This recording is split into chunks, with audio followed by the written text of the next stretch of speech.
जानता हूं कब तक तुम लोग इस जिंदगी को बर्दाश्त कर पाओगे।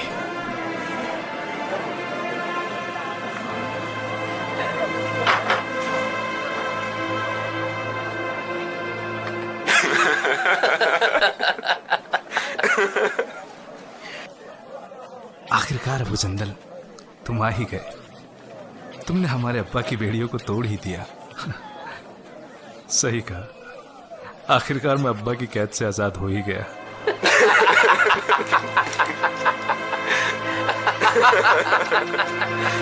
आखिरकार मैं आजाद हो ही गया।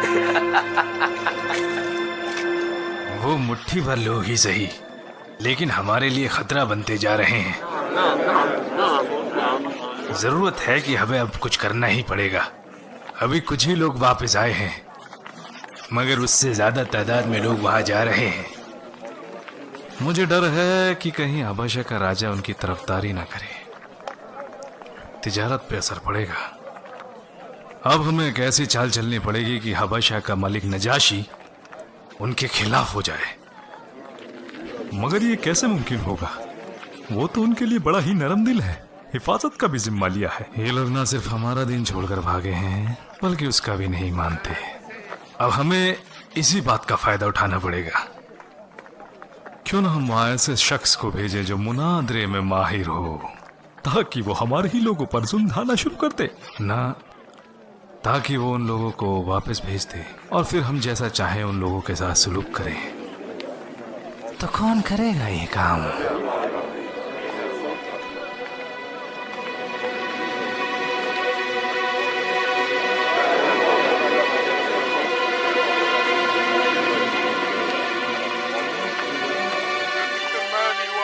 आखिरकार तुम्हारा वक्त आ ही गया अम्र इब्न लास।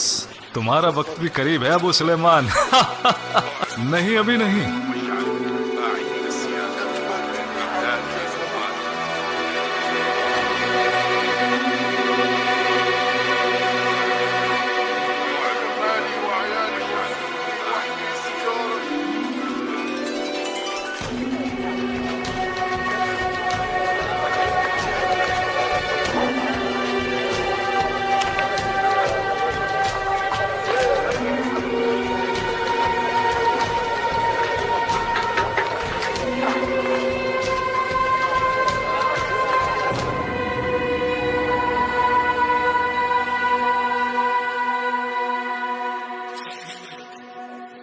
साहिबी अम्र इब्न लास, भाई दोस्तों में कैसी शर्म।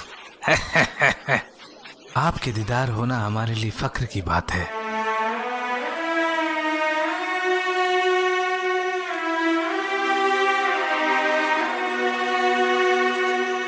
मक्का से लाए हो, हमारी पसंद का ख्याल है तुम्हें अम्र।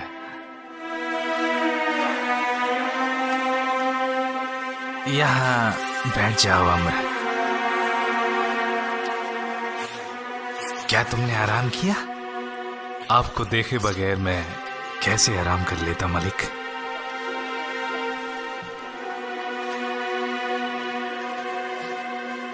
तुम तिजारती हो या मुहाजिर अम्र? माज़अल्लाह कभी ऐसा ना हो कि मुझे उन लोगों की तरह आपके पास मुहाजिर बनकर आना पड़े अल मलिक। तो तुम उन लोगों का दीन नहीं मानते? अगर कौम के दीन के अलावा कोई और दीन मानना पड़ा तो मैं आपका दीन चुनूंगा अल मलिक। इन लोगों ने अपने कौम का दीन छोड़ दिया है और ना ही आपका दीन मानते हैं। इन्होंने कोई नया ही दीन बना लिया है जो ना आपके जैसा है और ना मेरे जैसा। तो क्या तुम इसलिए यहाँ आए हो अम्र? मेरे सामने उनकी कमियां निकालो? मुझे कौम के बड़ों ने भेजा है, जैसे बाप, भाई, चचा और रिश्तेदार। वो उनको वापस चाहते हैं ताकि अपने तरीके से अपने सामने बुलाकर वो उनको समझा सकें। लेकिन वो तो कुछ और ही बताते हैं। आप ही बताइए सैयदी, वो ऐसी बात क्यों बताएंगे जिसमें उनकी बुराई हो? आप हमारी कौम के सरदारों को सालों से जानते हैं, क्योंकि वो आपके साथ तिजारत करते हैं, कुछ खरीदते हैं, कुछ बेचते हैं, और इस तिजारती कारोबार से दोनों मुल्कों का ही फायदा होता है। आप तो उनकी बाखलाकी और ईमानदारी से वाकिफ हैं। क्या उन्होंने कभी झूठ बोला?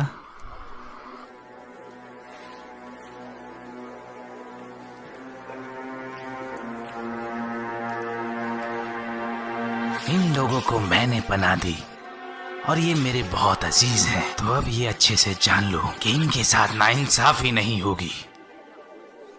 और तुम अरब, तुम तो कस्में उठाते हो लोगों की हिफाजत करने की।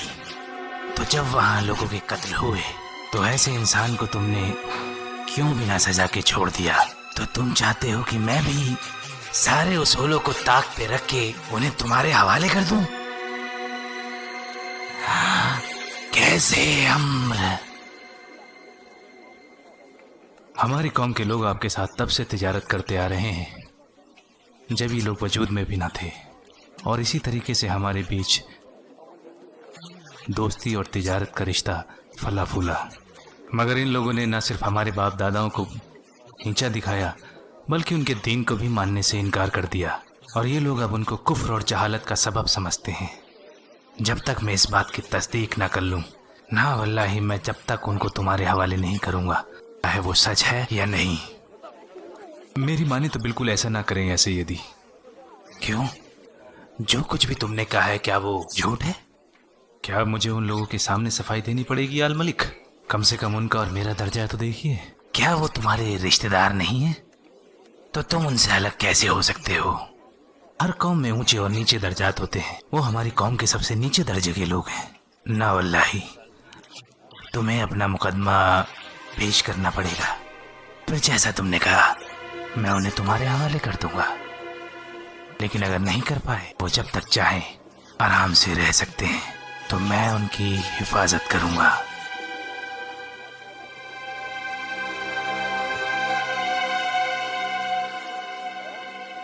वो अम्र बिन अल-आस है, मुनादरे का माहिर। झूठ सच के आके कभी नहीं टिक सकता, चाहे कोई माहिर ही क्यों ना हो। तो फिर हम कल उन लोगों से क्या कहेंगे? वो तो यही कहेंगे कि हमने अपनी कौम का दीन छोड़ दिया है और ना ही हम मानते हैं दीन नजाशी को। हम कल उनके सामने वही बात रखेंगे जो हमारे नबी ने हमें सिखाया है। ना तो हम झुकेंगे ना झूठ बोलेंगे, अंजाम कुछ भी हो। आप रसूल अल्लाह के करीबी हैं जाफर, आप ही हमारी तर्जुमानी करेंगे।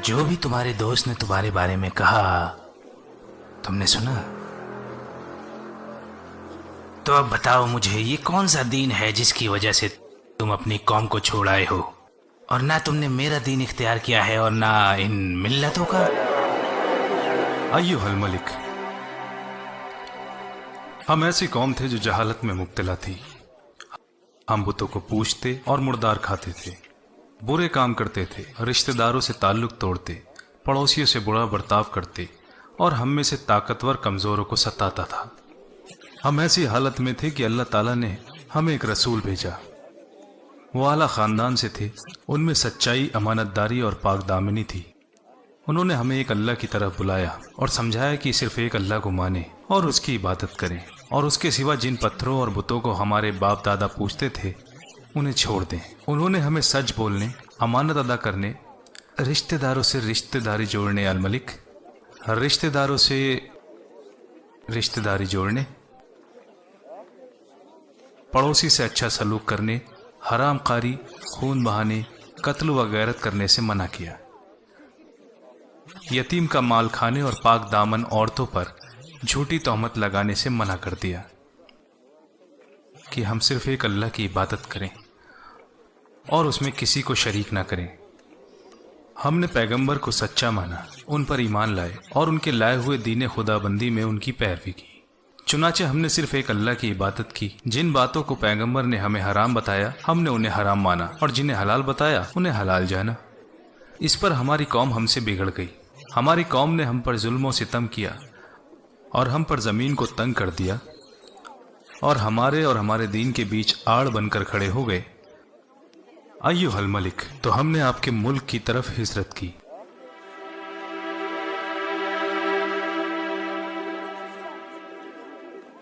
और दूसरे से आपको अच्छा समझते हुए आपकी पनाह में रहना पसंद किया, और हमें उम्मीद है कि ये बादशाह आपके पास हम पर जुल्म नहीं किया जाएगा। क्या तुमको उन पर भेजे कलाम से कुछ याद है? जी हाँ, बिल्कुल। तो पढ़ो मेरे लिए।